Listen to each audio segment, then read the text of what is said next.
kmalu razpis še za drugi del obnove železnega mostu, gradnja kanalizacijskega sistema v Žalovičah. Začel se je festival Sem glasba, sem mesto.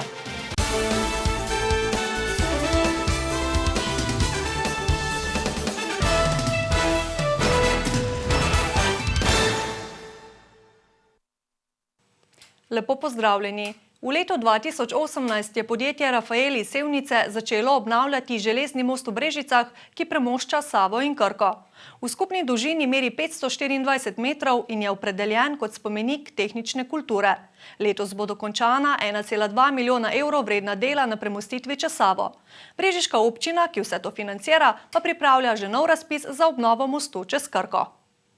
Na stoletje starem premostitvenem objektu so bila vozlišča tako uničena od drje, da jih je bilo treba zamenjati.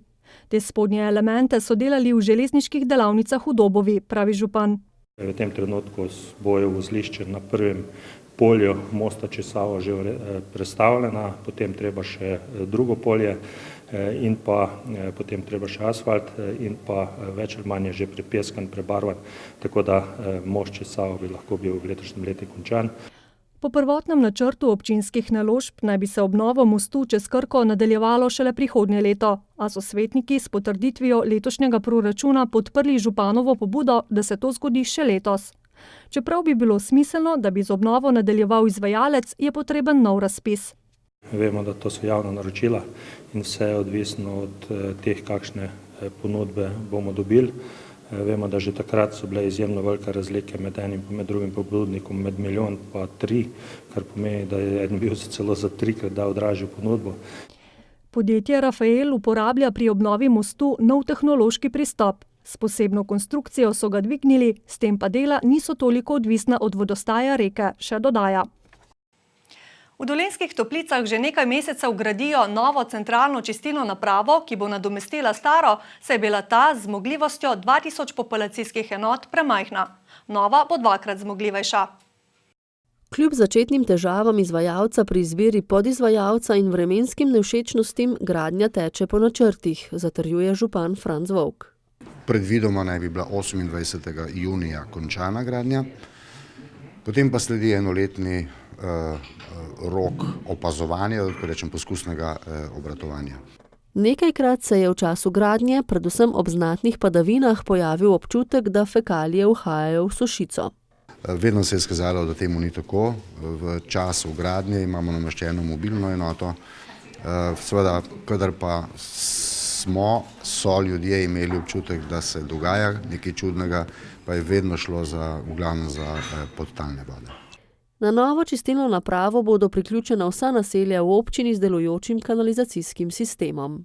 Hkrati z gradnjo suhokranjskega vodovoda se je v lanskem letu zgodilo nekaj gradenj kanalizacij v Loški vasi, v Kočevskih Poljanah, Cerovcu, Seliščih in Dolnjih Sušicah, vendar pa vse to, kar je bilo narejeno, seveda ni še sposobno, da bi upravljalo svojo funkcijo. Treba je dokončati še projektne dokumentacije, pridobiti gradbena dovoljenja za že začete projekte. In pa razmisliti tudi o upravičenosti tako dolgih kanalov, namreč na vseh teh kanalizacijskih krakih, ki sem jih omenil. Tisto, kar jaz vidim težavo, so že črpališča, ki so potrebna za to, da bi lahko te fekalije pripeljali do centralne čistilne naprave. Pred začetkom gradnje je bil pri čistilni napravi tudi zbirno-reciklažni center. Tega bodo uredili tudi po izgradnji. Če ga ne bo možno postaviti ob čistilni napravi, zanj že iščejo nadomestno lokacijo. Izgradnja kanalizacijskega sistema v Žalovičah bo finančno ena najtežjih letošnjih naložb v šmarješki občini. Na razpisu izbran izvajalec del, krško podjetje Kostak, je skupaj z lokalnim podizvajalcem dela začel v začetku maja. Gradbena dela se, navkljub deževnemu vremenu in sila zahtevnemu skalnatemu terenu, ki onemogoča hitrejše napredovanje, pospešeno izvaja. Zaključek investicije septembra, tako da Žaloviče bodo dobile novo, v bistvu prvič sploh kanalizacijo, čistilno napravo. Občina bo, kot dodaja, v naselju hkrati poskrbela še za optično omrežje, obnovo vodovoda in novo asfaltno prevleko na lokalni cesti. praktično vse, kar kraj rabi, javna razsvetljava, tako da bo Žaloviče bodo dobile, v bistvu bodo v povsem novi preobleki. Gradbena dela v Žalovičah bodo občino stala okrog 650 tisoč evrov in bodo v celoti financirana iz občinskega proračuna. Ker ni bilo razpisov več za tovrstne investicije. Vprašanje odvajanja odpadnih komunalnih voda bo tako naposled ustrezno rešeno še v enem strnjenem naselju oziroma aglomeraciji v šmarješki občini. Trbanski občinski svetniki so v prvi obravnavi potrdili odloka o razglasitvi cerkve Marijinega vnebovzetja in spomenika padlim v prvi svetovni vojni v Trebnjem za kulturna spomenika lokalnega pomena. Cerkev Marijinega vnebovzetja je v verih prvič omenjena v 12. stoletju in pomembno oblikuje najstarejši del Trebnjega. Ob njeni severni steni stoji spomenik padlim v prvi svetovni vojni iz leta 1933. Je delo Ante Lipovša Zmerne, figuri Kristusa in vojaka s sklonjeno glavo pa kiparja Frančiška Smrduja. Vendarle je to pravzaprav kulturna dediščina izjemnega pomena. Na področju te cerkve je že najbrž v rimskem času stal tempelj, tako da to se pravi iz prve svetovne vojne pa je ta spomenik, ki ga tudi prepoznavajo tudi na zavodu, kot eden iz boljših iz tega obdobja. Pobudo za razglasitev objektov za kulturna spomenika lokalnega pomena je podala župnija Trebnje kot lastnica dediščine. S potrditvijo odlokov v drugi obravnavi bo dobila podlago, da se bo lahko javila na razpise za pridobitev sredstev za varstvo kulturne dediščine. Ob včerajšnjem godu Alojzija Grozdeta so v Novem mestu o tem blaženem dolenjskem rojaku premierno predvajali dokumentarno igrani film Srce se ne boji. Ta spremlja Grozdetovo pot iz revnega dolenjskega okolja do obetavnega dijaka ter njegovo tragično smrt 1. januarja 1943. Filmska pripoved je preplet intervjujev in igranih prizorov. O Grozdetu v filmu govorijo strokovnjaki, zgodovinarji ter običajni ljudje, ki so prišli v stik z njim ali njegovo zgodbo. Film si je z zanimanjem ogledala tudi njegova najmlajša polsestra. Ja, lepo, resničen. Kar sem brala tudi takole knjige, pa mama pripovedovala tudi kako, pa tetka, ne.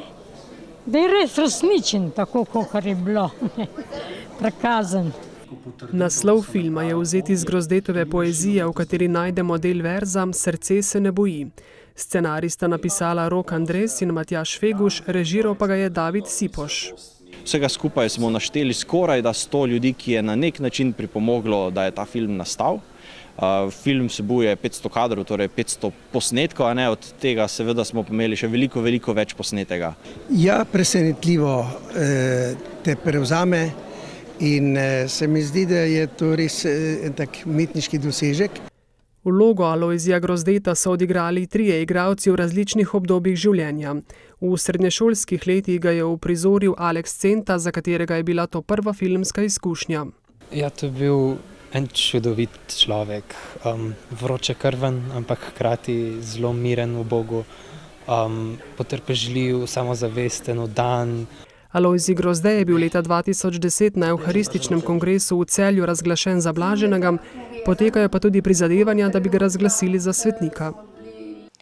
Z glasbeno-scenskim spektaklom Karmina Burana, ki je bil zaradi slabega vremena z novomeškega glavnega trga prestavljen v športno dvorano Marof, se je v dolenjski prestolnici začel 5-dnevni glasbeni praznik, festival Sem glasba, sem mesto.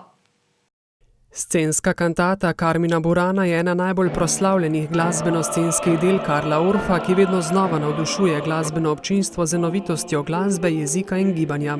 Jaz bi v prvi vrsti rekel, da je to, da zveni tako dobro, tako prepričljivo, da dejansko že od prve sekunde naprej postavi kocine po konci in potem te drži 1:10 v tej napetosti. Seveda delo gre od bravuroznih delov do povsem nežnih, mirnih. V projektu je bilo okoli 160 nastopajočih, od izkušenih glasbenikov do otroških pevskih zborov. Na odru so profesionalne pianistke, slovenski tolkalni projekt, torej profesionalni tolkalni ansambel in zbor Slovenske filharmonije. Njim pa želimo priključiti tudi lokalce, ki seveda pridno vadijo in potem, ko pride do teh par vaj s profesionalci, se skušajo poistovetiti, mi jim vsi pomagamo in nekako se približamo okolju, kjer nastopamo. Festival Sem glasba, sem mesto letos poteka že 5. leto zapored in ga zaznamuje bogat koncertni in spremljevalni program. Organizator dogodka je Zavod Novo mesto. Osnovni namen je pravzaprav prinesti čudovite vsebine v mesto in privabiti poslušalce iz cele Slovenije v mesto. In to se dogaja. Nocoj imamo povpraševanje po vstopnicah pravzaprav iz cele Slovenije. Torej, mesto s tem pridobiva nove ljudi, ki pridejo občudovati ne samo glasbo, ampak hkrati tudi lepote mesta. V sklopu festivala bo tudi 3. mednarodno pevsko tekmovanje v operi in samospevu. Na področju Slovenije, pa mogoče še malo širši okolj, ni enega tazga mednarodnega tekmovanja za pevce. Za druge mogoče inštrumente so, prav pevskega pa ni, včasih je bilo Ondina Ota, tega zdaj ni več, tako da sem vesela, da se je, sodeč po letošnjem številu prijavljenih, se je pač prijelo to tekmovanje. Festival bodo zaključili v petek, ko bosta na sporedu koncert nagrajencev mednarodnega pevskega tekmovanja in noč slovenskih skladateljev. Že 43. zapovrstjo so se številni zbrali na tradicionalnem rekreativnem spustu po Krki, ki se začne pod mostom na Krki in konča v Šmihelu pri Žužemberku. Reko so tudi tokrat preplavili kajaki, kanuji in ostala plovila. Skupaj je bilo prijavljenih skoraj 200 tekmovalcev različnih generacij z vseh koncev Slovenije. Med njimi že izkušeni kajakaši, pa tudi taki, ki so se spustili. Prvič sem. Ste jo vi navdušili? Ja, one sta moje punčke, ena je 3. razred, ena je pa 1. razred in mi smo tako hodimo že zelo dolg časa, čeprav jaz zdaj ene 10 let nisem bila. Moja mami pa ves čas hod, ves ta čas, letos smo pa rekli, da so dosti velike, da lahko gremo spet in smo se prav veselili do današnjega dne. Ko so se pred več kot 40 leti prvič organizirano spustili po Krki, je bilo marsikaj drugače. Bolj skromno in prvi spust smo imeli do Žužemberka. In smo pekli na žaru, vse smo mogli dol zvleči v Serovo, pa to mislim, je bilo prav težko. Zdaj imamo pa to poštihtan piko. Dogodek je bil tudi precejšen zalogaj z organizacijskega vidika. Nad prireditvijo sicer že vse od začetka bdi Kajak Kanu klub Krka. Skrivnost uspeha je to, da smo složni, vsi delamo kot eden, razumemo se in s tem tudi pokažemo svojo ustvarjalnost. To se vidi, 43 let, da spravljaš eno prireditev vsako leto pod streho, ni majhen zalogaj. Jaz sem vedno poudarjala in vsi mi, ki to organiziramo, poudarjamo, da se morajo ljudje, ki pridejo tukaj, imeti lepo. In da smo mi zato tukaj, da ljudem polepšamo dan. To je vsa umetnost. Spust ni preveč zahteven in je primeren tudi za otroke od 10. leta dalje. Rekordno število tekmovalcev je bilo leta 2005, ko jih je bilo več kot 500. Verjetno je bilo takrat nekoliko topleje. Kot kaže, pa nas deževno vreme še ne bo zapustilo. Zato ostanite še naprej v naši družbi in preživite lep večer.